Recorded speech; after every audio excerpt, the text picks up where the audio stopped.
네, 안녕하세요. 유원태입니다. 네, 오늘은 FC 서울대 울산현대 경기를 리뷰하러 왔습니다.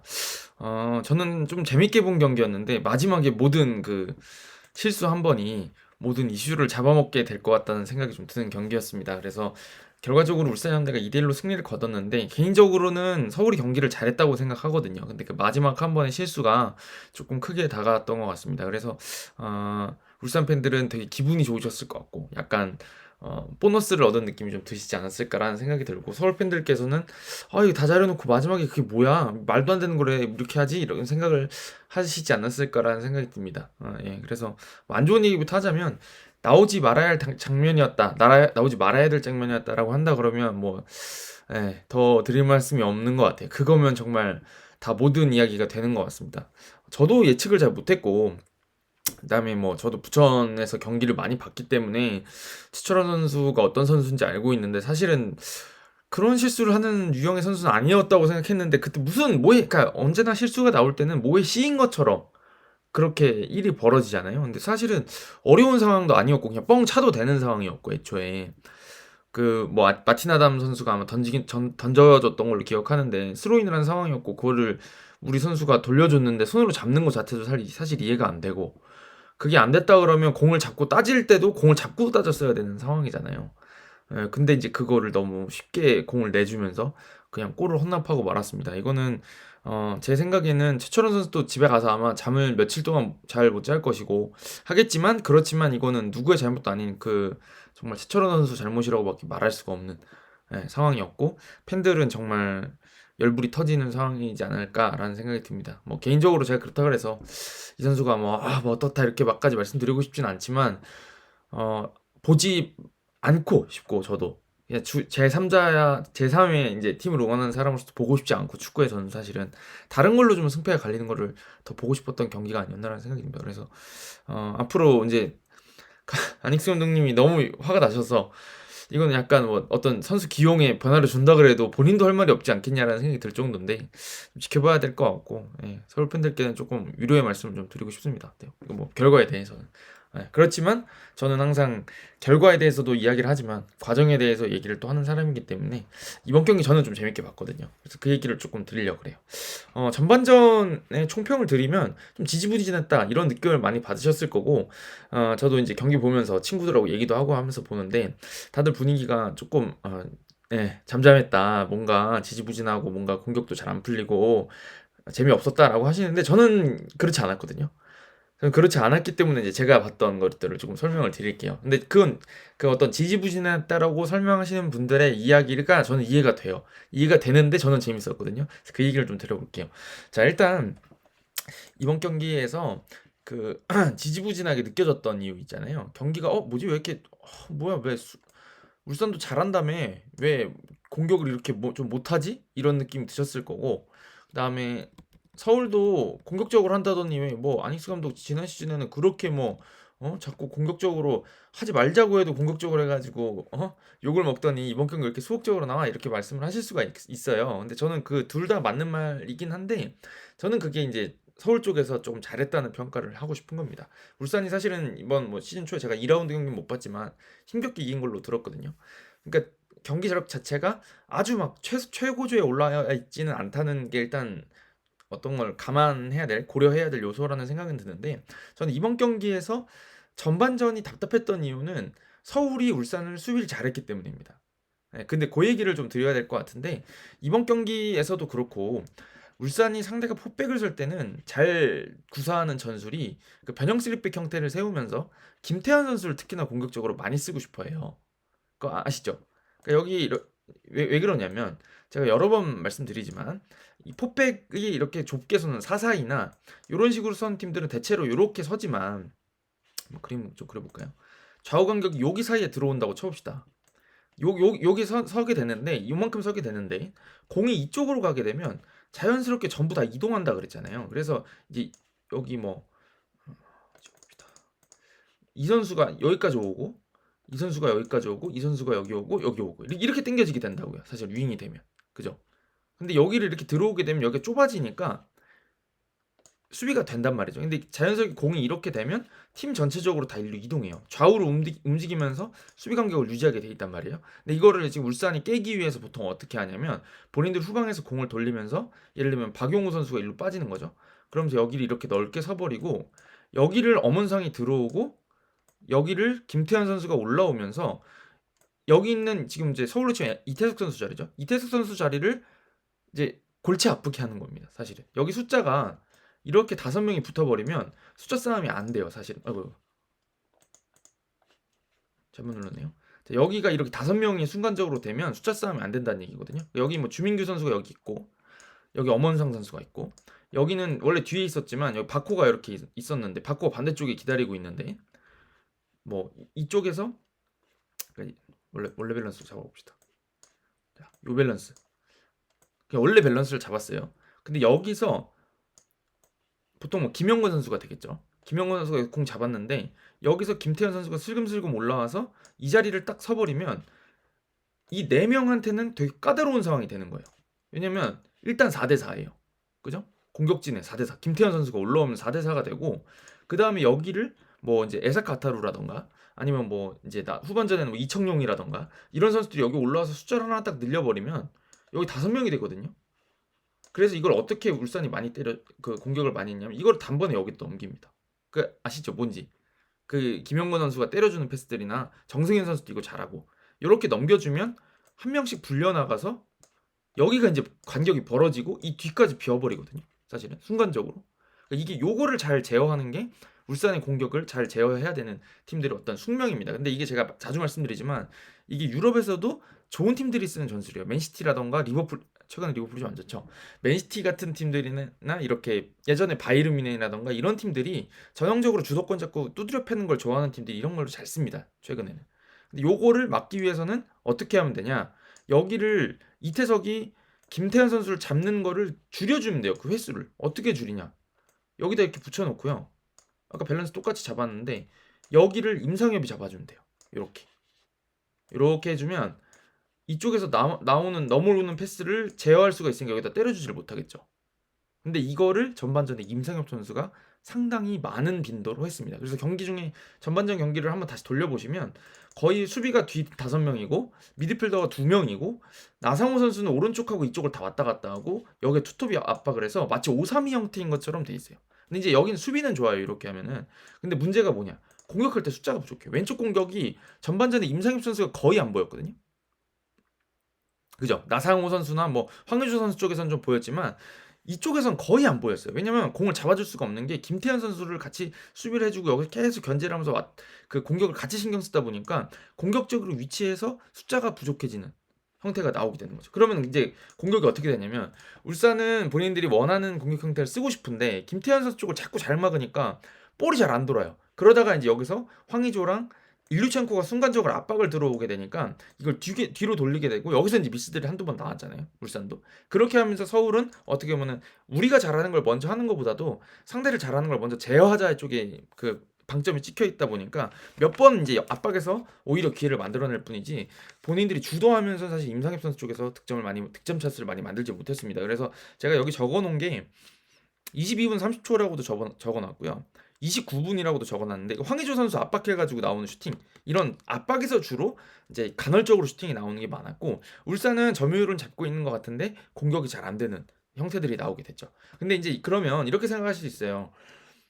그럼 서울이 수비했다는 얘기야? 라고 물어보실 수 있는데 또 그건 아니에요. 사실은 서울이 수비만 한 건 아닙니다. 왜냐면 서울의 최종 라인 되게 중요한데요. 이게 지금 제가 여기 이렇게 좀 많이 낮춰놓긴 했는데 이게 경기 중에는 대체로 이 정도에 잡아놨거든요. 최종 라인을. 네, 그래서 여기를 콤팩트하게 짰어요. 여기를 완전히 콤팩트하게 짝딱딱 짜가지고 자세히를 다시 세워보면 지금 제가 이제 편의상 이렇게 좀 해놓은 건데 약간 요렇게 되다 보니까 그러니까 이번 경기에서 전반전에 엄원상 선수도 잘 안 보이고요. 바코도 안 보이고 에사카타르가 들어왔는데도 잘 안 보여요. 그게 왜 그랬냐면 이게 참 어려운 문제이기도 한데 이게 울산의 공격 방법이 중앙을 여기를 이렇게 6명이 딱 틀어지게 되면 여기를 잘 들어오는 게 쉽지가 않아요. 이 공간이 좁으니까 사실은 이 사이사이에서. 예. 그리고 여기 들어오면 오늘 기성용 선수가 반칙 좀 많이 했거든요. 여기 들어오면 윽박지르러 가는 거예요. 일단 부딪혀주고 뒤로 밀어낼 수 있도록. 그러니까 여기를 굉장히 타이트하게 짜놨기 때문에 후반전 들어가기 전에 전반전에는 여기를 수비를 굉장히 잘했습니다. 예. 그러다 보니까 이럴 때 이제 나와야 되는 게 측면으로 나가야 되는 거야. 측면에 나가면 딸려오거나 혹은 이 선수가 딸려오게 되면 이제 여기가 넓어지니까 그때는 중앙으로 들어갈 수가 있어요. 근데 이게 측면으로 찢어놓는 게 안 되다 보니까 여기가 계속 좁은 거예요. 이렇게 되다 보니까 여기가 계속 유지가 되잖아요. 6명. 이 간격 유지한 게 전반의 핵심이었다. 그러면서 울산은 이런 식으로 공격 전개를 서울 수비를 하면서도 라인을 높여놨기 때문에 역습을 할 수 있는 기회들이 있었고 또 공 돌리다가 이제 뒤에서 미스가 나거나 조금 느슨하게 공이 난다, 좀 느리게 나간다 싶으면 득달같이 달려들어가지고 따먹으려고 했던 거죠. 사실은 공을. 예. 요게 그러니까 마냥 수비만 했냐라고 하면 이제 또 아니다라고 말을 드려야 되는 장면들이었던 거죠. 그리고 이제 이게 또 말씀드릴 수가 있는 게 여기 그럼 수비를 되게 잘했으면 역습으로 좀 많이 나왔어야 되는 거 아니야? 서울이? 라고 생각할 수도 있는데 말씀드렸다시피 임상엽 선수가 없다 보니까 숫자가 좀 부족했고요. 그 다음에 울산도 전방 압박을 굉장히 잘합니다. 그래서 공을 뺏기는 순간 그 순간에 바로 압박으로 전환하거든요. 그래서 제가 여기 적어놨던 게 전반 19분에 주민규 선수 압박했던 거 적어놨었고 후반전에도 이제 압박에서 몇 번 그 재미를 보는 장면들이 있었죠. 그 박호 선수가 놓쳤던 슈팅이라던가 그런 것들이 사실은 울산이 개개인 기량도 좋은데 순간적으로 공을 뺏겼을 때 바로 압박으로 전환하면서 서울을 다시 노릴 수 있는 형태를 세워놨던 거죠. 그래서 저는 이번 경기가 두 팀 다 조금 아슬아슬했어요. 저는 그러니까 그 긴장이 되는 거죠. 이게 어떤 경기인지 느껴지니까 이거 울산이 뒤에서 돌리다 실수하면 한 골 들어갈 것 같은데 그러니까 울산이 공을 돌리는데도 저는 긴장감이 좀 느껴지고 또 서울이 공 돌릴 때도 불안불안하죠. 왜냐면 압박이 워낙 울산이 잘 들어오니까 야 이거 하다가 저 뺏기면 위험할 텐데 라고 하면서도 서울은 돌릴 수밖에 없는 게 제가 계속 말씀드리지만 뒤에서 그냥 차는 축구는 언제든지 할 수 있습니다. 그 축구는 사실 발전이 많이 없어요. 그 발전이 없는 팀들을 K리그에서도 보고 계실 겁니다. 여러분들이. 최근에 이제 막 경질 얘기 나오는 팀들이 있잖아요. 지도자가 뭐 발전이 없는 저는 그런 팀들이 세밀하게 하는 거에 대해서 발전하지 않기 때문에 계속 이제 팬들이 느끼셨다고 생각해요.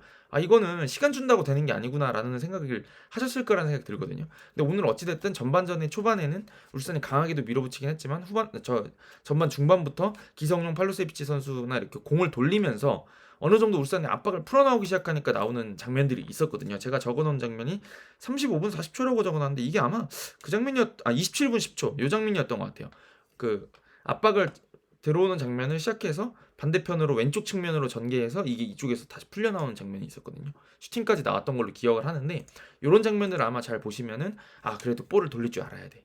롱볼은 언제든지 위험할 때 차서 다시 만들면 되는데 이런 거는 시도할 수 있어야 돼 라는 점을 어떻게 보면 시도했다는 거에 대해서 저는 좀 서울이 나쁘진 않았다 이렇게 꼭 평가를 드리고 싶은 거죠. 그래서 저는 이번 경기는 만약에 그 득점은 2대1로 울산이 이겼지만 1대1로 경기를 끝났다 그러면 저는 칭찬을 해야 된다 그러면 서울 쪽에 한 6 주고 싶었고 울산은 4를 주고 싶었어요 사실은. 왜냐면 서울이 울산의 약점을 딱 틀어쥐고 경기력을 잘 보여줬거든요. 잘 보여줬는데 울산이 그거에 대해서 아주 좋은 대처를 하지는 못했던 것 같아요. 저 개인적으로는. 근데 이제 본인들이 그 순간적으로 상대가 이제 허점을 보였을 때 잘 뚫고 들어갔던 장면들에서 역시 하여튼 기량도 좋고 그 세밀하게 만들어가는 장면들에서 확실히 있구나. 그래서 좋은 팀이다라는 느낌은 들긴 했지만 사실은 울산은 베스트가 아니었던 것 같고 서울은 조금 부진해 보였지만 그래도 울산이 본인들보다 조금 더 완성된 팀이잖아요. 왜냐면 전술적으로도 안익수 감독님은 변화를 준 상태고 울산은 지난 시즌 했던 거를 잘 유지하고 있는 상태고 또 영입도 잘하면서 또 그 외국인 선수들 영입 잘하면서 백업들까지 잘 다져놓은 상태잖아요, 사실은.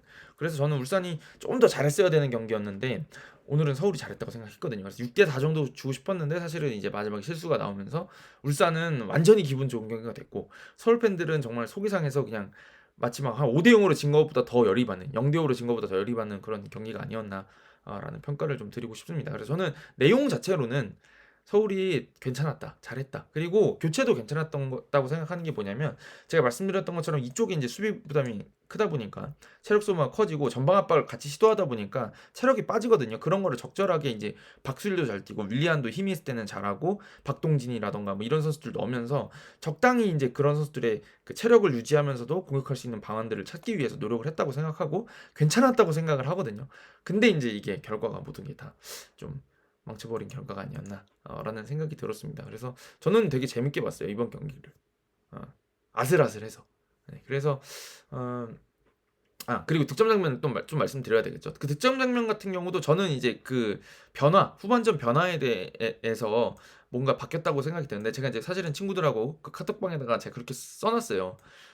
얘기를 했어요. 후반전에 좀 변화를 봐야 될 것 같다. 울산이 대처를 어떻게 하는지 좀 봐야 될 것 같고, 왜냐면 여기 이제 김태현 선수 막는 게 잘 되고 있으니까 이걸 어떤 식으로 풀어갈지 봐야 될 것 같다. 근데 저는 개인적인 생각은, 만약에 일단은 유지를 한번 해보고 안 되면은 이제 이거를 설령우 선수까지 같이 올라와서 여기를 거의 6명으로 만드는 전술을 쓰지 않겠냐라고 했었는데, 먼저 실점하게 되면서 이걸 볼 일은 좀 없었고, 동점골이 또 빨리 나오기도 나왔고, 네, 그러다 보니까 요거는 잘 안 나왔었던 것 같고요. 하여튼 여기서 이제 울산은 이런 식의 변화를 줄 거라고 예상을 했고, 또 서울은 저는 그렇게 생각했어요. 어느 순간에 임상엽이 여기를 이제 더 이상 이만큼까지 내려서 잡는 일이 없을 것이다. 한 요만큼에서 잡고 수비를 도와주긴 하겠지만, 대신에 이제 김태환이 여기 올라온 만큼 본인이 칠 수 있는 공간이 늘어날 거잖아요. 네. 이 장면이 많이 나와서 이쪽이 핫할 거다라고 예상을 했었는데, 근데 뭐 결론적으로는 그 득점 장면에서 보시면 임상엽 선수가 그때는 이 앞에 가 있었죠. 앞에 가 있었고, 김태환 선수가 또 여기 가 있었고, 네, 같이 이제 임상엽 선수랑 수비를 같이 하고 있는 상황에서 이태석 선수가 올라오면서 이제 여기 이제 또 그리고 끊어냈던 걸로 기억을 하거든요. 요게 이제 뒤로 연결이 되면서 되게 잘 만든 장면이 나왔죠. 그러니까 이게 저는 결국에는 그 밸런스의 문제였다고 생각을 해요. 근데 그 밸런스를 서울이 전 잘 잡았다고 생각하는 게, 울산이 힘이 있고 할 때는 본인들이 이제 그리고 90분 내내 수비를 완벽하게 하고 공격도 완벽하게 하는 게 너무 힘드니까, 일단 전반전에는 조금 우리가 좀 우리 스타일이 아니더라도 상대를 좀 죽여놓고 45분은 한번 버텨보자. 그리고 대신에 우리도 골을 넣자라고 했던 어떤 그 전술적인 접근이 괜찮았다는 생각이 들었습니다. 자, 그래서 이제 서울이 득점이 잘 나왔다고 생각이 들고, 이제 좀 잘했다고 설명드리고 싶은 거고, 대신에 이제 울산도 저는 좋았다고 생각하는 게, 그 득점 장면은 정말 그 제가 방금까지 다 설명드렸던 거를 울산이 한번 보여줬다고 생각해요. 그 역습이었잖아요. 그것도 역습이었는데, 그때 보시면 이 라인 쪽에 오랜만에 진짜 나가 있는 바코한테 단번에 넘어가는 이 패스 한 번. 그래서 이게 오랜만에 진짜 그 측면 쪽에 공이 빨리 전개돼가지고 바코가 오랜만에 편하게 공을 잡고 밀고 들어오는 상황에서 이제 일이 터졌잖아요. 이렇게 들어오면서 이제 앞에 움직이고 있었고, 이게 굴절됐는데 이게 이제 주민규 선수한테 연결되는 이런 형태였잖아요. 결국에는 울산이 빌드업을 하고 싶으면은 이걸 원하는 거죠.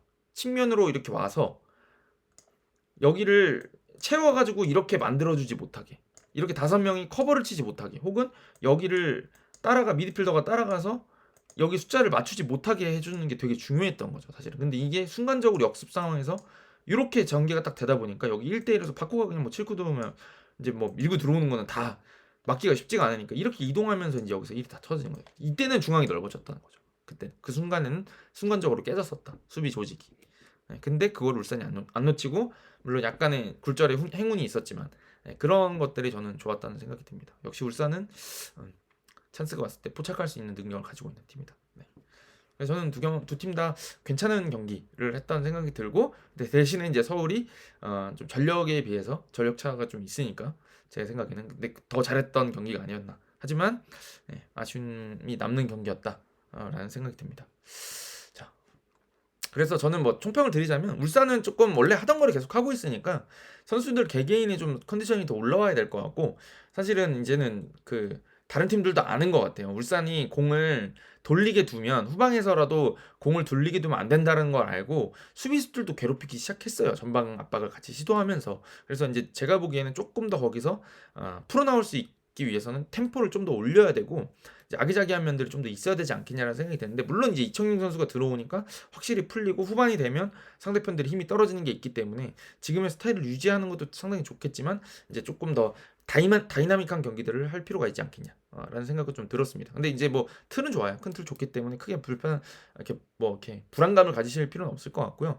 서울은 저는 개인적으로는 뭐 조금 실리적인 접근이라고도 할 수 있지만, 저는 이건 되게 그래도 현대 축구의 트렌드에 어울리는 축구라고 생각하거든요. 전방 압박을 시도하고 그래도 상대를 괴롭히고 그 다음에 주도권을 찾아오면 우리도 다시 공을 돌리고. 그래서 이게 저는 어떻게 보면 지난 시즌에 조금 부족했던 면들을 채워주고 있는 거는 같아요. 그래서 제가 개인적으로 좀 아쉬움을 가지고 있는 거는 볼 돌릴 때는 본인들이 완전히 점유를 잡았을 때는 그 점유하는 그 형태가 지난 시즌 같은 형태를 쓰는 것도 나쁘진 않을 것 같은데, 이거 왔다 갔다 하는 것도 나쁘지 않을 것 같은데, 그 조금 너무 이제 최근에는 4-4-2를 쓰다 보니까 중원의 숫자가 좀 부족한 느낌이 들죠. 볼을 돌릴 때 여기 두 명이 볼을 잡고, 그래서 황의조 선수가 내려와 주면 좀 공이 도는 느낌이 드는데 그때가 아닐 때는 조금 불안한 느낌이 들잖아요. 그래서 그런 점들을 조금 섞어 써는 건 어떨까라는 생각은 가지고 있지만, 그래도 큰 틀에서는 상당히 그 이제 1년 만에 전술을 바꿨음에도 불구하고 괜찮은 완성도를 보여주고 있다. 이렇게 총평을 드리면 될 것 같습니다. 시즌 초반이니까